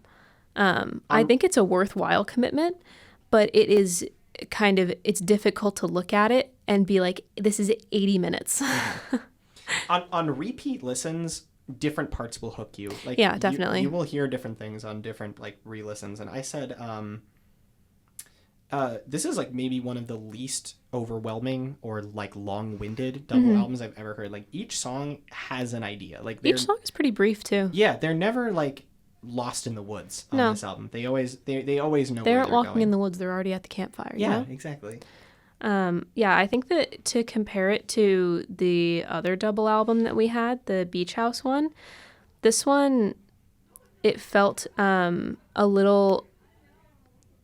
It's not the kind of thing where you don't feel the length or you can come back to it because it's very obvious in what it's doing. This one, you can come back to it because there is so much to dig into and there's so many different styles that it's going to keep entertaining for a long time. And then once you have listened to it enough to become super accustomed to it, you're just going to have fun singing along. It feels like a sleepover. That's a silly thing to say. It does. But it feels like the early hours of a sleepover. You're just having a really good time. It's dealing with a lot of mature themes, but it's doing it in like this, I won't say juvenile or innocent, but it has like a childlike joy to it. Yeah. My favorite song, I actually didn't even mention it yet, but my favorite song on this record is Simulation Swarm. That one's really good. Oh my very good song. Fucking God. That might be my favorite song of the year so far. Yeah.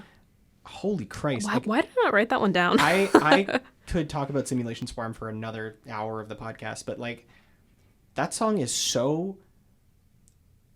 That is the kind of song that like, how has this not been written yet? Yeah. Like the melody is so simple.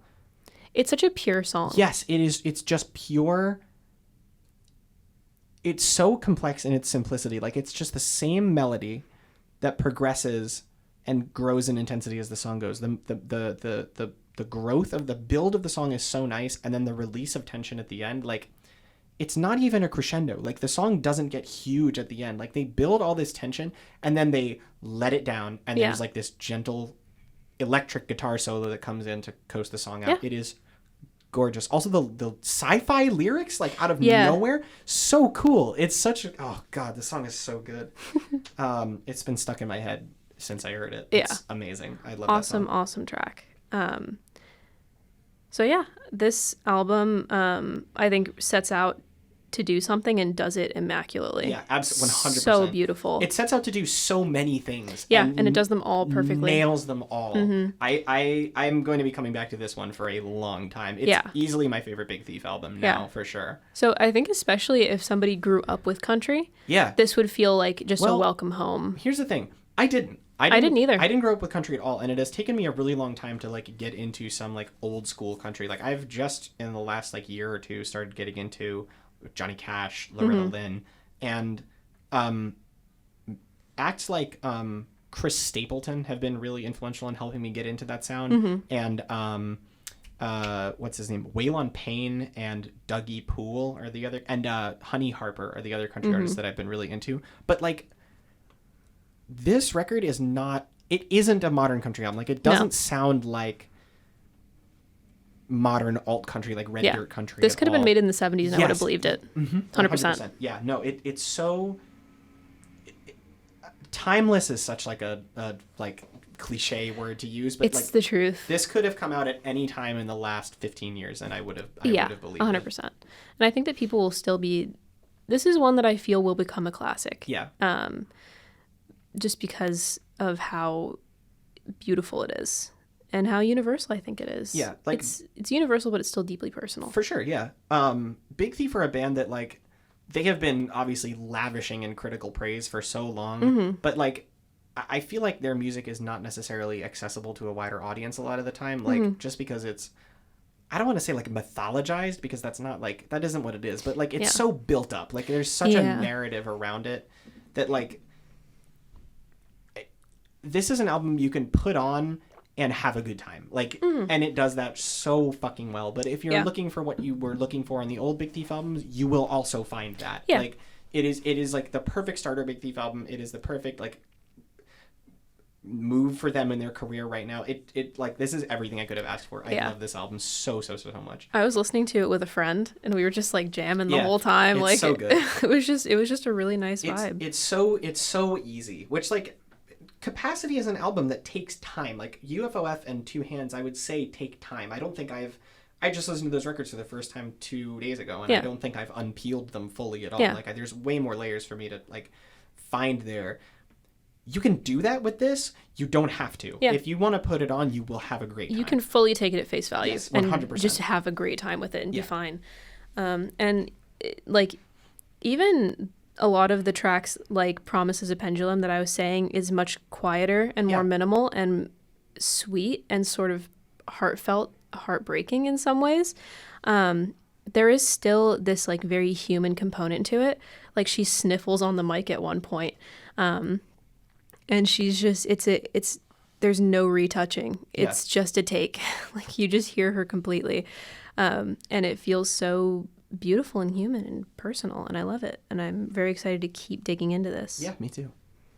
Yeah, so that's our I think that's probably both of our favorite. Yeah, for this sure. Section. Yeah, easy. It's not even close. Yeah, this one is the one I've been listening to the most. Yeah, and the Beach House one I think have been spinning the most for me, but this one I think has meant more to me. I think I like Spoon better than Beach House. Honestly, I think I like Lucifer on the Sofa a little bit more than I like the Beach House one, just because I have now listened to so much Beach House that like I know it's not my favorite, and I know I can point to other Beach House records that I like more.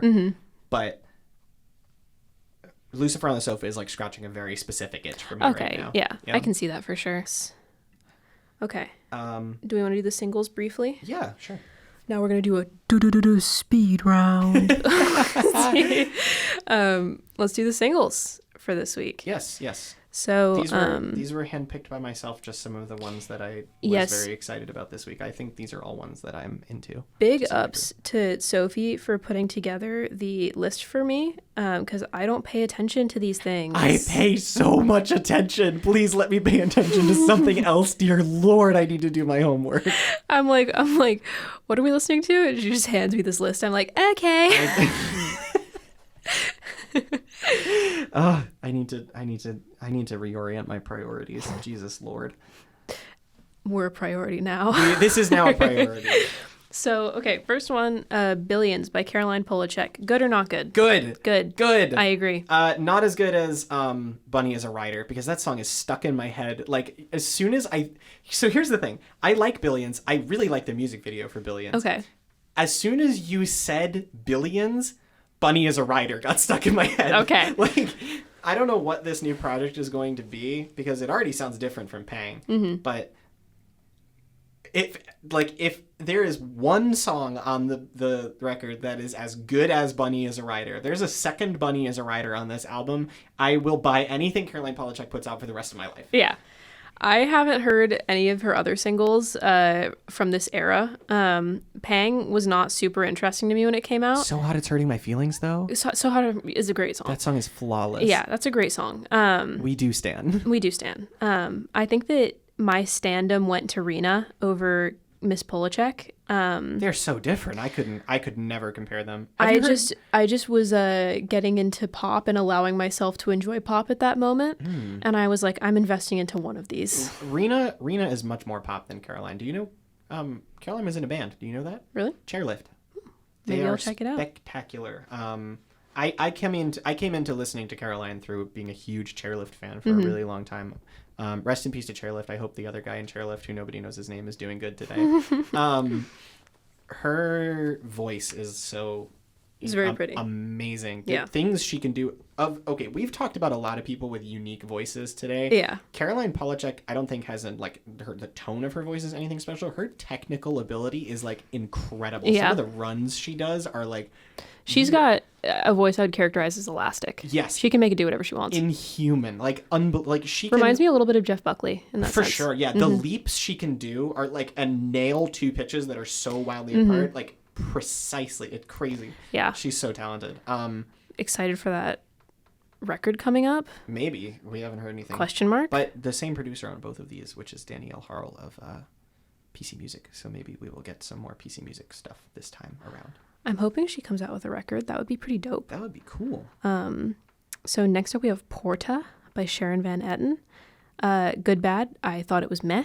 Yeah, I did not like it as much as I have liked prior Sharon Van Etten work. I thought it was pretty. Yeah, it's good. I thought it was not as good as the single that she did with Angel Olsen. Yes. That song's so good. That one was very good. That song's so good. So yeah, if you want to listen to anything pretty, just listen to the previous single, I guess. And the new Obongjayars. Oh my god. So good. That guy is nuts. These are so fucking good. What is this guy doing? I've never heard anything like this. His last album was so much fun too. I have not heard it, but I want to So now. fun. I know him because he's been featured on several things that I've really liked. Like the Little Sims record. Yes, he was really good on Yes. on the Little Sims record. Like Yeah. one of the highlights of On that Point album. and Kill. Point and Kill is such I a want it. It's mine. Point and Kill. He's so good. That song is like one of the highlights of that record for me. Yeah, for sure. I'm not as in love with that album as like I think a lot of internet music love people that are. album. I think it's really good. I think I'm not as in love with it as a lot of internet music people are, but that song is a huge highlight. But what I really fell in love with him for is his bit on Danny Brown's "You Know What I'm Saying." He is on the closing track of that album, Control. Oh my god, he is amazing on that album. He can rap, he can sing. He is The tone of his voice, he can change it oh wildly my god, too. like on a drop. He's so gentle, and then he's like nails. Like Try is super like falsetto-y and beautiful, and then Message in a Hammer is so much raspier. Yeah. Like it sounds like a different singer. Yeah. So cool. I'm all in on this guy. Me too. I hope this is like a breakout year for him because I totally hope so could too. see it happening. I'm really excited for whatever he comes out with next. Did you see the music video for Message in a Hammer? Yes. It's awesome. So cool. Really good. Yeah. I really liked it. The cinematography. Also, he's shredded. That guy got fucked up. Yeah. He like murders someone at the end of that video. And you're like waiting for him to snap the entire video. Yeah. And then he finally does it at the end. It's so good. Okay, now A Real Thing by the Beths. Good. Meh. I thought it was okay. I love the Beths. They're one of my favorite bands. This is, I'm pretty sure, a cut B-side from their last record. Okay. And it feels like that. But I thought it was good. I thought it was cute. I liked the mixing. Nothing really else about it I was like really thinking about. They know their way around a hook. Yeah. They do. The next one, though, Come On Baby Cry by Orville Peck. God. So good. So, I'm also less sold on Orville than a lot of I'd never people. listened to Pony. My brother loved it, but I never listened to it. I'm all in on Orville Peck. Like, I think conceptually and like idea-wise, he is there. Like Image-wise, I love his aesthetic. that's the thing though. Like when you think about Orville Peck for the first time, that's what you notice. Yeah. Like the mask, the outfits, the the queering of like classical country tropes. I don't know if you've seen the music video for oh my god, what's the name of the song? See, I don't even remember. That's the thing. Like I remember the video, but not the song. It's all like historical gay erotica that he's like changed to be cowboys, and then at the end he literally gets cum blasted with like a giant deluge of white paint. It's so good. But like he, again with the voices, he's got an amazing voice. He's got such an interesting voice. I was so stricken by it. It's so rich. So rich. But I think on Pony, he doesn't have a handle on it. Like he does not have a handle on the things he's capable of doing. And midway between, he had an EP called Show Pony that I thought was better than Pony, but I know people don't agree with me on that. But between Show Pony and this, he released for Spotify a cover of Small Town Boy by Bronski Beat, which is one of my favorite 80s songs. And he sounds like a new man.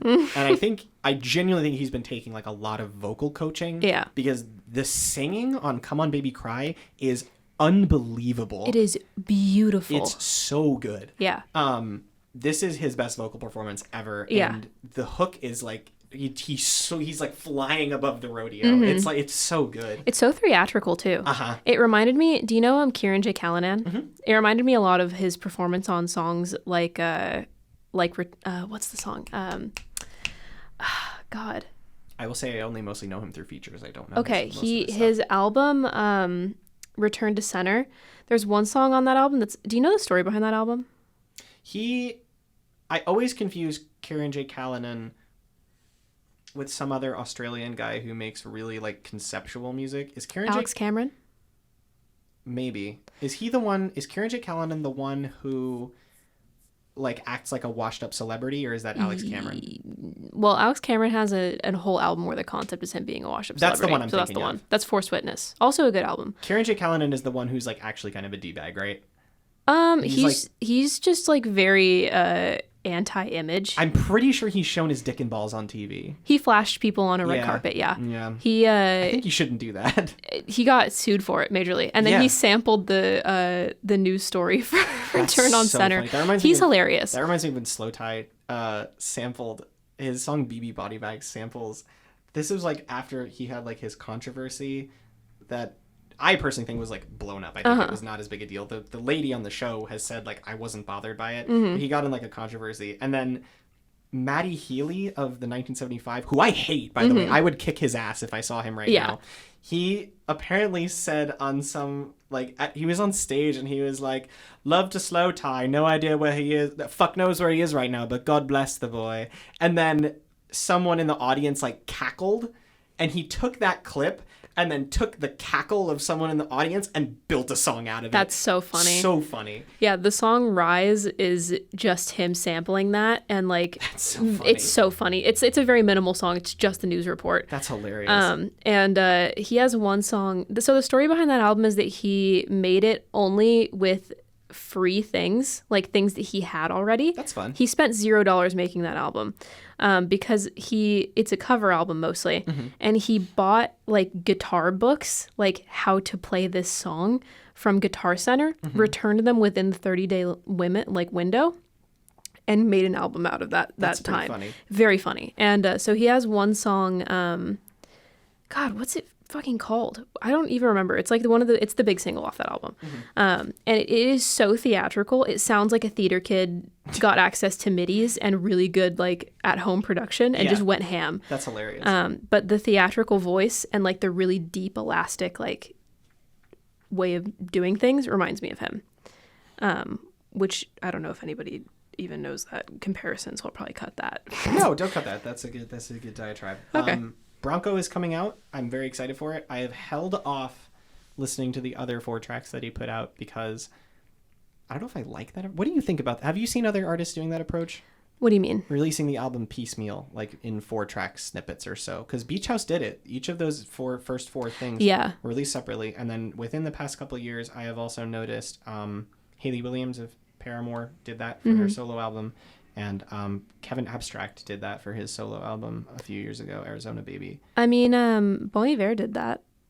That's true. I forgot about that. With I Come I. Yeah. And I thought that was cool, but that was mostly just because he wanted people to know the songs before he started the tour. Yeah. And he was like, well, the vinyl is still releasing on time. Mm-hmm. It's whatever. I just want you to hear the music. Cool. Have fun.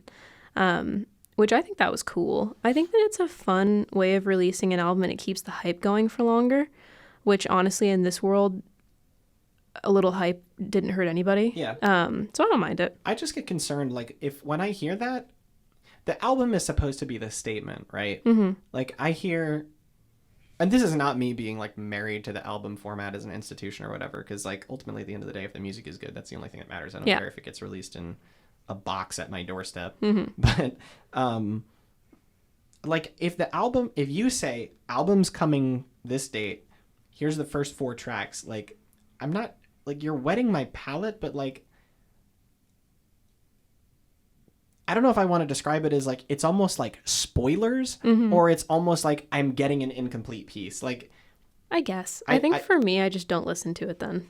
Yeah, same. Like, I just save wait. it. Yeah. I think it's nice for the people who that really, like, gets them stoked. Mm-hmm.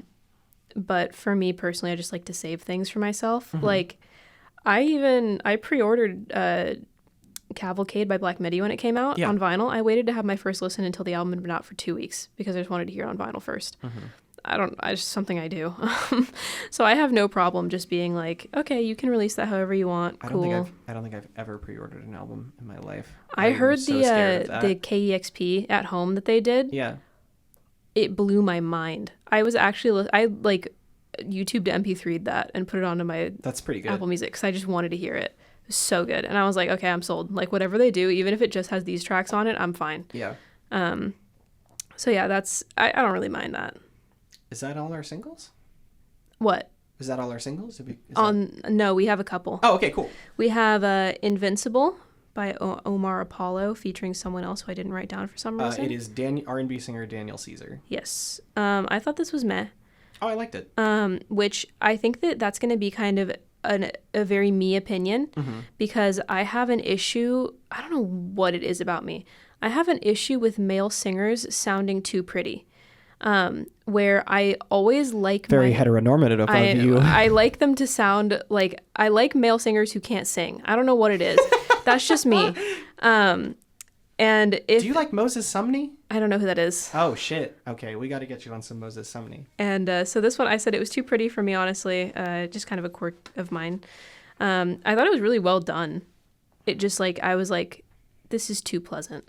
This is a big bounce back for me for Omar because really? I liked some of the stuff off his first EP that I can't remember the name of, but he's naked and submerged in purple liquid on the cover. I don't remember what it is. Aren't we all? Oh, aren't we all? I came into this world naked and submerged in purple liquid. I'm sure it's all going to go out that way. I didn't really care about that album, but there were a couple songs on it that I really liked. And then for his next project, he went like the most boring vanilla template bedroom pop you possibly could. And this is a big bounce back for me. Like this, I like this song a lot. I think it is definitely capturing a specific emotion in the way that a lot of his songs have not. It's very wistful. I liked that. Yeah. The beat is nice too. I don't think that any emotion, I don't know what it is about this song. No emotion in it really stuck out to me in particular. I just didn't feel anything about it. I don't know. Maybe I'll go back and give it another listen at some point. I liked it. I'll probably be checking out the album, which I wasn't planning on doing before I heard this. So yeah, well, that's what a single's for. That's true. And now we have probably the most cursed item this week. You know what's coming. Is this the last thing we're talking about? Okay, I'm glad we're ending the show on this. Yeah. I just totally bonked the microphone with my face. So we have Bad Habits by Ed Sheeran featuring Bring Me the Horizon. What did you think about this? I will read you exactly what I wrote because it was my first impression. Okay. Bad/good? Question mark, question mark, question mark, question mark. I have no idea how to feel about this. It's so insane, and I feel like it's proof we live in a simulation or that God is dead, because there is no way a malicious overlord did not create this and place it on earth to torture the damned souls who may hear it. Okay. One, how did Ed Sheeran put his name on this? Like, crazy move. It would be one thing for Bring Me the Horizon to cover this song, which is pretty much what they've done here. Like, Yeah. there's not that much Ed left on it. Yeah, it's basically Bring Me the Horizon featuring Ed Sheeran. Yeah, which is what I put in my music library as, because I did not want to have an Ed Sheeran page in my music library. There you go. I'm so petty like that. Yeah. And I have a Bring Me the Horizon. I can just put it with the rest of the Bring Me the Horizon shit. Yeah. Insane that Ed put his name on this. For one, like, this is part of the Ed Sheeran discography now. Yeah. B, there's a very specific genre of 14-year-old white girl that this song has changed her life. Oh, yeah. Like, there is an Ed Sheeran stan out there who's getting introduced to metalcore through this song, and, like, the last week has been, like, discovery. Like, Yeah. I know that person exists somewhere, and I know her mom is, like, the most confused person on the She's planet about to right become now. a Deftones daughter. Yes, yeah. I hope she's having a great day. Yeah. 3, I kind of like it. Like, I could listen to it one day and love it, and then listen to it the next and hate it. You know? I like it. I think that the original song sucks so bad. The original song is like, Any improvement is better than yes, that one. the original song is like so fucking bad that you could do anything to it, and I'd be like, wow, that's so much better. That's an improvement. But I like it. I can't say I don't like it. It's so out there. Yeah. Okay, you brought up the 100 Gex remix earlier. Same energy. That's what As the this Fall is. Out Boy remix? Yes. Yes. That's what this is. I do see that. Insane for Ed Sheeran to be dabbling in that. Yeah. Like, this is not hyper pop. That's not No. what it is. But this has the hyper pop ethos. Like, this is just the world it's in. Like, yeah, just do whatever the hell you want. Who cares? Yeah. There's an audience. There is evidently an audience for this. The guy from Bring Me the Horizon, whose name I don't know, sounds better than Ed Sheeran singing this song. Yeah. I thought that the Bring Me the Horizon's performance was pretty great. Yeah, they brought it. They did a good job. They Like, didn't they have to bring it, and they brought it. Yeah. That's kind of how I've been feeling about Bring Me the Horizon, like, of their last few projects. Like, I'm not a metalcore fan, and, like, I think this is gonna make metalcore fans angry at me, but I think there's a lot of very low effort metalcore out there there because you can just do a metalcore song and people will be like, holy fuck, like, you can just do that. And I think Bring Me the Horizon have not had to, like, bring it as hard as they have in their last few projects, but they have been, like, trying harder than they have for a lot of their career. And it's like, I'm glad to have it, but, like, what? Yeah. What? Huh? I like this. I think this is great. I think more pop artists should do this. I think, honestly, this is going to be such a hot take. I think that this is, like, from this week, required listening. Yeah, no, Just for sure. cultural context. Just to hear it. It's a moment. Big Thief and this. Yes. Back to back, please. Have the same experience that I did with Big Thief and Black Dresses. Yes. I don't recommend that at all. But yeah, I feel like this one, you just got to hear it to know what we're talking about. Did you hear the Lady Gaga Chromatica remix album? No. Okay. It's quite good, for one. I like it better than I like Chromatica. But she had, like, Clarence Clarity on that album. And Clarence Clarity doing a Lady Gaga remix is the exact same energy as fucking Bring Me the Horizon doing an Ed Sheeran remix. Yeah. And there's obviously the 100 Gex remix album recently that was, like, a whole thing. And this is lesser, but the King Gizzard and the Lizard Wizard put out a remix album last month called Butterfly 3001. That is a remix project of all of their stuff from Butterfly 3000. And it's a wild project. I don't think it all lands, but, like, the stylistic diversity is insane. I want so badly for 2022 to be the year of the remix project. I would love that. All right. I think that's Yeah, I think we've hit everything. pretty much all we have needed to talk hit. about. Damn. Covered a lot. We covered a lot of fucking ground. Yeah, a lot of artists that we did not plan to talk about came up. Yep. But I guess that's just how it goes. Yeah, so hopefully you came away with one or two things that you want to check out. Hopefully you had fun listening. We had fun talking. Yes. I like to think you had fun talking I to had me. a lot of fun talking. I had a lot of fun as well. Thank you guys for listening. Thank you so much for listening. Yeah, This has been the inaugural Hot on the Presses. Yes. And we have been hot the whole time. We have been sexy nonstop. This room is actually getting warm. Yeah, it's toasty in here. because we are just radiating heat and warmth. There's a humidifier that we didn't turn on because it would be loud for the podcast. Yeah. And we like to keep it professional for you guys. Yeah. Just saying. As evidenced by all the the times I've cracked my knuckles and bounced my shoelaces on the recording. That will be in the final product. Yeah, and Also, I farted really loud. yeah, and I cut it out. Nobody will know. It's like the actual cut ASMR session that I. Sound effects only bonus episode. We can come in. We'll see if we can come in at midnight and do like an ASMR episode. I'm gonna do a tap dance routine, and you have to edit it. We should see if we can come in and we can just be like, yeah, I like the new Dorian Electra. It was pretty great. Pretty bonkers. Yeah, it was pretty bonkers. Pretty fucking bonkers. Somebody like goes and listens to it. It's like blows their ears out. They're like, I was like, that did not fit the tone of the podcast. Into the microphone as loud as possible. Play that out loud and see if your cat comes to you. I go. My cats come to me.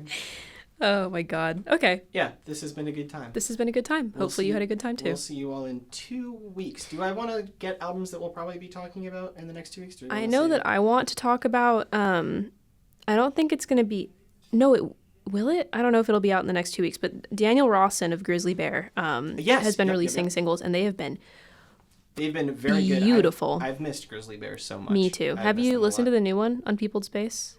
No, I don't think so. Got released today. Definitely know that. Yeah. It was very good. Very beautiful. So the next few weeks we have to talk about Avril Lavigne's Love Sucks. I didn't know that was happening. It is happening. Dashboard Confessionals, All the Truth That I Can Tell. We definitely need to talk about Squeeze by Sasami, because that she is headlining Savannah Stopover, so that's required. Black Radio 3 by Robert Glasper. Mm-hmm. The Weather Station with How Is It That I Should Look at the Stars. Mm-hmm. Maybe Niloufer Yanya's Painless. I like some of her stuff. There's stuff. There's also Soft Cell and Tears for Fears. Yeah, I was waiting for that to come up. Yeah. 80s revival time, but like actually. Oh, Spiritualized is also releasing next week, so that will be a thing. That'll be interesting. Yes, it will. All right, that's I think what we'll be covering next week. That is the podcast. Yeah. All right. Have a good rest of your 2 weeks. Hopefully we'll see you back in time. To be hot on the presses once more. To be hot on the presses. That's our outro song. Yeah, that's our outro song. See if I remember it next week. Yeah. All right. Bye-bye. Bye.